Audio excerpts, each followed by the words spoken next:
Hello, YouTube. It's your boy Nathan coming to you to do another recap video. Today we are talking 90 Day Fiancé Before the 90 Days, Season 8, Episode 16, Mile High Club. So we're just going to get on into it. We are getting down to the nitty gritty of the season. We're getting ready to wrap up the season. Everybody's about to head home pretty soon. And we get close and close to the tell-all, which I hear is going to be pretty epic. So we still got a few weeks left, but we're getting down to it. The first couple I want to talk in this episode is, I'm going to start with Rick and Trisha. So Rick and Trisha, as we know, we're still in Madagascar. We're still visiting Trisha's family and everything, and Rick is trying to adjust to Trisha's home lifestyle, basically. So in this episode, we've seen them go. Basically had to do their little household chores. Basically, they had to go to like this water source, this like dirty water source, and then like fill it up in like these like big carry-on jugs and stuff and everything, and then come back and do laundry with it, like put some like soap, some purified soap in it, and so they can hand wash their laundry and everything. That kind of reminded me something I see on Naked and Afraid when they when they look for a water source and everything, and then have to boil it in order for them to drink it and stuff and everything. Kind of reminded me of that. So Rick and Trisha were doing that. Rick and Trisha's father helped each other out with that and everything. They had a little bonding moment like that. So when Rick and Trisha were, washing clothes and everything, Trisha opened up about something pretty unique and pretty interesting. Apparently, when Trisha was younger, I think she said when she was only one, her mom and dad separated, got divorced or whatever, and broke up. And her mom ended up getting remarried. Well, apparently in their culture, when you divorce and the woman goes and marries somebody else, unless the ex-husband approves or whatever, you can't take the kid and everything. And so Trisha's mom decided just to go be with the stepdad and left Trish to be just raised by the father and everything. And that didn't really sit well with Trish like growing up like that and everything. And hearing that was sad. I really felt her pain in that moment. Rick did a good job comforting her and everything in that moment and stuff, because that's different. I swear some of these other cultures and stuff, and the stuff that goes on in other cultures, is just like these are really unique things, and we take here in America, we take a lot of this stuff for granted. Some stuff that's just normal for us that we just don't think about is for granted compared to other countries and stuff and everything. So I really felt for Trish in that moment. Now, meanwhile, they're about to go back to their little vacation spot, but we still need to get the approval for Rick wanting to have kids or not, because Trisha's family wants Trish to have kids. So they're saying their goodbyes and stuff to the dad, but they wanted to have one final conversation with the dad about kids. And Rick said that he just still cannot give an answer for that. He's in his 50s. He doesn't want any kids and everything. And so we seen him having a conversation with the dad. Now, I don't know if you guys noticed this, but when they were having a conversation with the dad outside and everything, it was so light out. It was light out, afternoon and everything. Next thing you know, it just turned pitch black in the middle of the conversation. Like I know there's editing, and I know they film like for hours and hours in the day to get only a couple minutes of airtime, but in the same conversation at the same location, how did it literally go from daylight to nighttime like that? I don't know if you guys caught that, but I did and everything. But anyway, Rick said that he just can't give him an answer about kids now. And then the dad got really upset. He was like, you know what? If you don't want kids, you are not taking my daughter back to that vacation spot. We will keep our daughter here, and that's it. And y'all can't be together, and everything. And we left off with that. So yeah, Yeah. I mean, I really don't know what to say when it comes to that. I mean, I don't know if that's just the typical. I don't know if it's fully scripted. Well, not scripted, but fully produced in that moment, or if but that's real. But that's intense. That's extreme. But yeah. Now I do know modern day. I don't think that they're together and stuff and everything. I could be wrong, but yeah, I don't know. But yeah, that's a little bit extreme. So yeah, but yeah, yeah, that was Rick and Trisha. Yeah, yeah, nothing else to really say with that. So yeah, that was Rick and Trisha. Next couple I want to talk is Lisa and Daniel. So last week with Lisa and Daniel, they went to Uncle, and Uncle was really mad about all the lies and stuff and everything, and so he organized a cleansing with the priest and whatnot. So in this episode, Lisa and Daniel had to go to this market and everything to meet up with the priest. Prior to that, she had to dress up in the African attire. She had to go buy a goat, and she had to buy some yams and stuff and everything. Um, but and I do know in Nigerian culture, a goat is vital and everything. When they went to go buy the goat, Daniel was horrible at negotiating. Um, I guess like the goat they wanted. I think it was about like 165 dollars and stuff and everything. I think. Well, wait.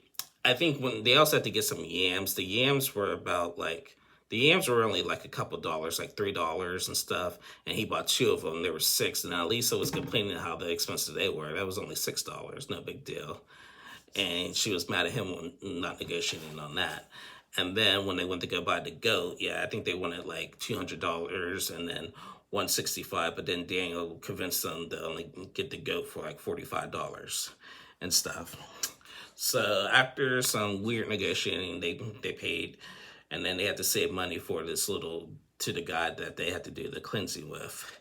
Now, after they bought the goat, Lisa and Daniel had to go into this little really small private cubby hole, and you had this guy that's just like this was just weird. This guy that's just like screaming and then like just talking a bunch of it really just sounded gibberish, and I'm not trying to be disrespectful when I say this, but this sounded really his little cleanse this guy's like cleansing thing was just it was just he was and stuff and everything. And then he talked a little bit of English, like, what are we here for? And Lisa Daniel had to say, my wife to be has had relations with other woman, which is an abomination and stuff and everything. And the guy said that this is called saturature or something, satu something. Yeah, I can't even pronounce the word, but that's like another word for abomination in Nigeria. So this guy did his little weird cleansing thing. He kept on spitting stuff out, like spraying spit out. It was disgusting, and it was really disturbing. Lisa said that this is voodoo to the next level, voodoo crap to the next level, and I agree with her on this one.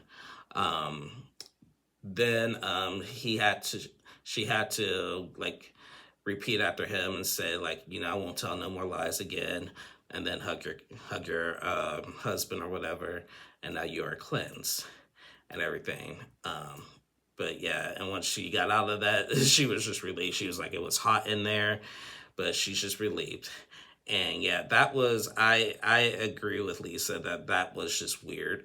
And yeah, I'm kind of taken aback on that one because I don't think I would have been able to handle that. I'm like, this is just in order to a cleansing in order to keep a blessing and stuff. This is just too much. Like, not trying to be disrespectful to the Nigerian culture, but that was a bit much even for me and stuff. And then like I don't want to sound like the ignorant American with that, but yeah, that was weird. I'm sorry, that was just weird. So, but Lisa is happy. Daniel is somewhat happy, and they're leaving to go back to the hotel because she only has like a day left in Nigeria. And they go, and she asks him, "Can we get our groove on?" And Daniel's like, he had to think about it. He's like, "Okay, why not?" So, so little happy moment with them towards the end there. So we'll see how long that lasts in these last couple of weeks. So yeah, that was Lisa and Daniel. Next couple I want to talk is Aviva and Stig. Stig the artist. So we left off last week with Viva getting ready to take a pregnancy test. So so in this episode, Aviva and Stig get ready for the pregnancy test. Stig had said that, you know what, if she's pregnant, I'll be there. But if she's not pregnant, I'm kind of relieved. I feel him on that one and everything, because throughout the whole season, at the beginning of the season they weren't using protection for the first few days. Then they started using protection. Then they almost broke up because of that picture and Aunt Spring starting crap. And now we're taking a pregnancy test.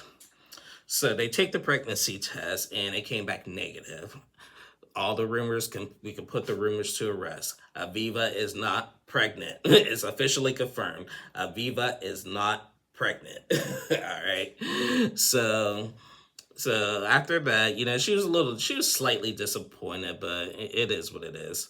But they decide on their little last vacation spot, they're at this like Mayan like jungle type place or whatever, and Stig decided to take Aviva to the Mayan ruins and stuff, to see the steps and everything, take some pictures and just spend some quality time together.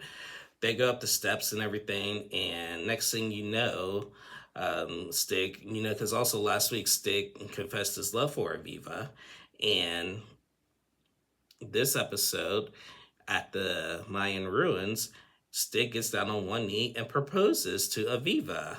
So Aviva and Stig are engaged. So congratulations, Aviva and Stig, for your engagement. Now, in modern day, I don't think they're together. I don't like to do usually 9 times out of 10 it's right when you stop following each other on social media. 9 times out of 10 you ain't together. I don't always like to go by that, but 9 times out of 10 is true. Aviva and Stig are not following each other on social media, so I don't think they're together. But as of right now, let's just enjoy the moment. Enjoy the moment that Aviva and Stig are engaged and stuff, and we'll see how it plays out. But yeah, congratulations to them. So that was Aviva and Stig. Next person I want to talk is freaking Emma. Oh, Emma. Last week, I was laughing so hard. She got stood up by Muhammad. Muhammad was wrong for wanting to meet up with her and then coming back and say that he's engaged. I don't want you no more. And then we seen Emma throw her ring in the ocean. Now, Emma was wrong too. Why would she bring Muhammad's ring when she's supposed to be there for Ziad? This is the thing with these weird people doing this weird stuff. I just don't get it.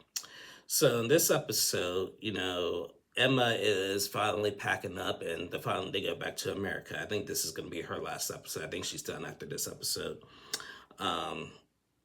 She gets a text from Muhammad saying that, really, you came here for another guy? I'm not your second choice. So he had to sit back and think about it. Like, wait a minute. I'm here. You're here with another guy.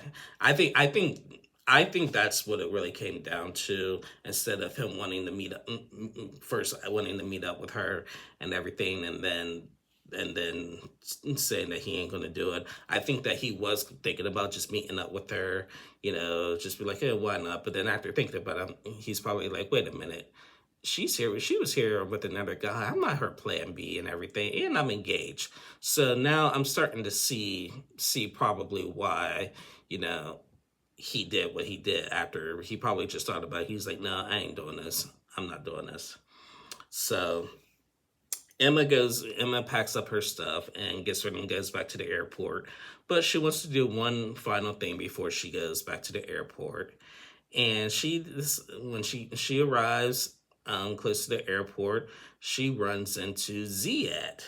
we got to see Zia for the first time since he left her in the desert. Zia agreed to meet up with her to say her goodbyes as she leaves Morocco to go back to America. And when sees Zia, she's like, "So are you gonna apologize?" And he's like, "Me apologize? You the one should be apologizing."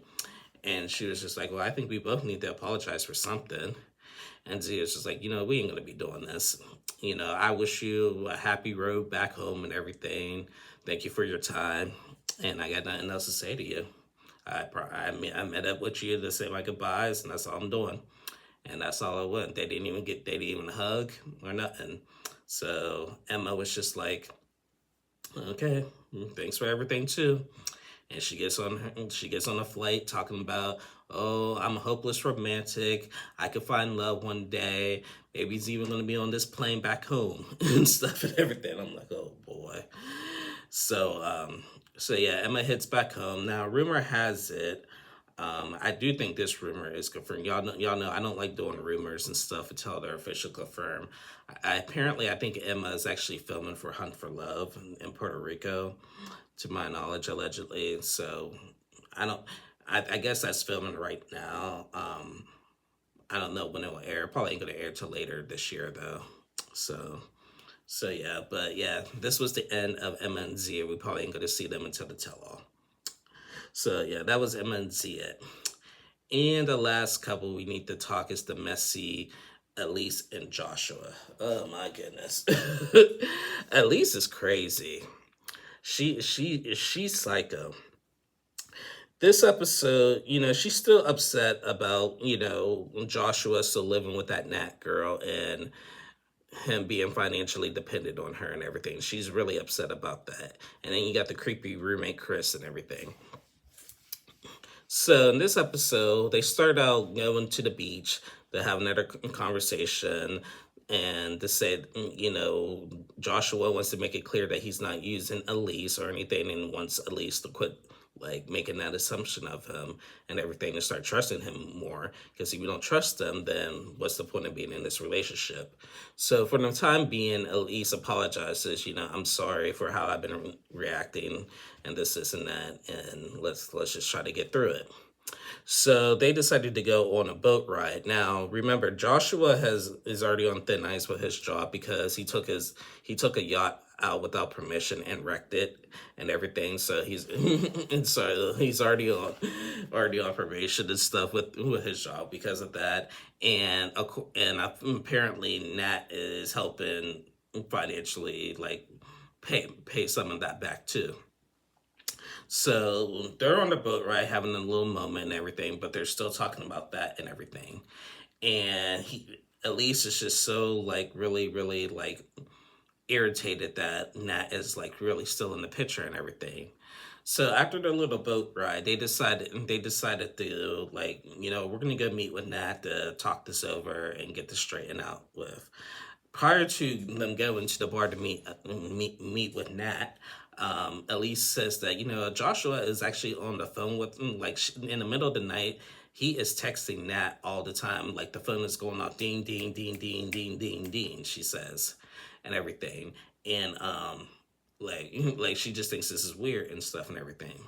So Elise and Josh go to the bar. They meet up with Nat and everything. They talk and everything, and Elise expressed her feelings. She's like, I don't want my man being financially dependent on another woman. I don't want my man even living with another woman for that matter and everything. And Nat is just like, like if you keep saying that, I'm gonna lose my crap and everything because it's really not like that. Like I see him as a brother and everything. I'm helping him, but she's like, yeah, but he's living with you rent free and everything. She was like, he's been paying me back and everything and stuff and everything. And she was just like, you guys have like a weird dynamic. Like he's texting you all day long and stuff and everything. You guys are just weird. And Joshua was just like, I done told you millions of times it ain't like this and everything. And you're raising your voice and we're in a bar and you're embarrassing me. And Elise was just like, I don't care if I embarrass you. What if I actually asked everybody here in the bar, like, do you think about how weird it is right now? And he was like, don't be embarrassment. Oh, don't be an embarrassment. Watch this. So Elise, her crazy self, gets up and starts yelling to everybody, hey guys, is it weird that my man is living with another girl and being financially dependent on another girl? Is this weird? My boyfriend is being dependent on this woman right here and everything. And then, you had all these people looking at her and agreeing with Elise, saying, is this crazy? And everybody's saying yes and stuff and everything. But besides the point, yeah, does Elise have a point? Yes, this is a little bit weird, but how she handling it overshadows everything right now. Nat got embarrassed. She was like, how, you are psycho. And she gets up and leaves because, like, who yells at a bar, you're in my country, and you just gonna get up and yell in a bar like that and everything? Like, get out of here. So Nat storms out, and Joshua doesn't even like tries to calm down Elise. He goes after Nat and said, Nat, are you okay and everything? And she's like, no, your girl is psycho. I don't want nothing to do with this. She is psycho. Who yells at a bar? And she's right. Who yells at a bar like that? Elise is being that crazy American, going to another country and acting up and everything. And then she sees Nat and Josh talking. She's like, oh, here y'all are together again. Y'all together again and everything. And it's just a bunch of F-offs and everything. And they all storm away. My. my. Elise is just, she is something else. She is just something else. And it just keeps getting better and better. Uh, yeah.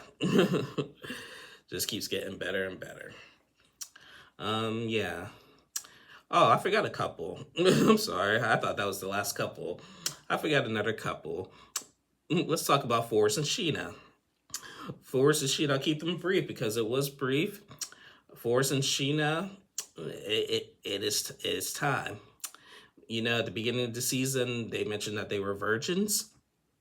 After being engaged, they decided to leave Molly somewhere else and go to another romantic getaway. And they felt like, you know what, we're engaged and everything. It's time to do it. So they get to this little romantic room. Sheena gets in some nice little sexy lingerie. Forrest has condoms ready. And there's flower petals on the bed. And Forrest and Sheena lose their virginity together.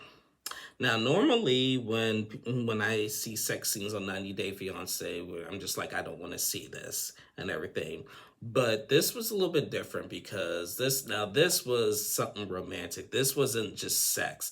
They actually made love, and there's a difference and stuff and everything. And without it being too graphic, they made love. And that's how if you're going to show like people getting ready to have sex and stuff, that's how you do it, with them making love, not just having sex just to have sex and stuff and everything. So so the next day they wake up, like both Forrest and Sheena have big smiles on their face and everything, and just excited that they lost their virginities to each other. Sheena said that, you know what, I've been saving myself for years for somebody like Forrest and everything, and that's just why I decided, it's time to give myself to him and everything. Now, Forrest said that, you know what, after having sex with Sheena, it made him realize that he wants to stay in the Philippines and doesn't really want to go back to America. Because remember, last time we saw them, they went to the immigration lawyer, and he said that Forrest didn't meet the income to get the K-1 visa. So now the plan is for Forrest to try to just stay in the Philippines and stuff. So now after he got his groove on, he really wants to stay in the Philippines to be with Sheena. And honestly, I don't blame him. I really don't blame him. So yeah, but congratulations, Forrest and Sheena. That was they got their groove on, and yeah, I ain't mad at them. Now, I think that's all the couples now. We did not see Laura and Beer Con, and we did not see Javon and Anna Lynn. We'll see them next week. We'll see what happens next week when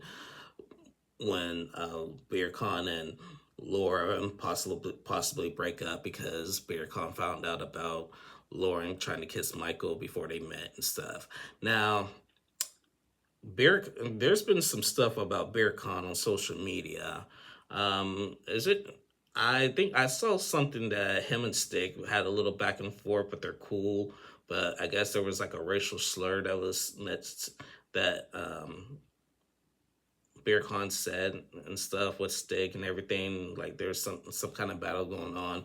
If that's true, BearCon, no, no, you're already. I don't really, I'm not really a fan of you anyway. And if it is true, I'm not doing it. So we'll talk about it more next week. But yeah. But anyway, guys, that is the end of my review. Thank you guys so much for watching. I will be back on tomorrow, Tuesday, to recap the single life, and then this week for 100%. I'm going to do Love on the Spectrum. Age of Attraction, it was good, but I don't feel like covering it. I tried, and yeah, I just don't feel like covering it. But 100%, I promise you, 100%, God as my witness, I will be doing Love on the Spectrum this week. So until then, I'll see you guys for tomorrow and Tuesday for Single Life, then Love on the Spectrum. So again, thank you guys so much for watching. To all my new subscribers, thank you so much for subscribing to my channel. Hope you guys enjoy my content. For those who are not subscribed, please subscribe to my channel. And I'll see you guys again soon. Bye, y'all.